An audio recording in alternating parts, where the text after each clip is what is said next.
So in this video, you'll learn how to disable autocorrect on your Samsung Galaxy A26, A36 and A56. So autocorrect simply just replaces any mistyped words with what they would think you're trying to type out. So for example, if you're trying to spell out the word things and you accidentally mistype it, autocorrect will now come and replace it with the actual word that you wanted to type out. So in order for you to disable this feature, all you need to do is just open the settings app and then scroll and select General Management. Under General Management, tap on Samsung Keyboard Settings, then look for Auto Replace and select it. So you can see autocorrect enabled with the different languages that you currently have on your keyboard.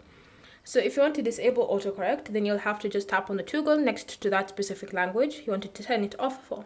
So for example, I want to turn it off for English, so I can just tap on the toggle and it will be turned off. If you have any other languages you want to disable autocorrect on, you can just tap on the toggles and they will be disabled. And so now whenever you go to type out a word, you'll no longer have autocorrect replacing the words that you're trying to spell out. Thank you for watching. If you have any questions or comments, leave them down below and we'll get back to you.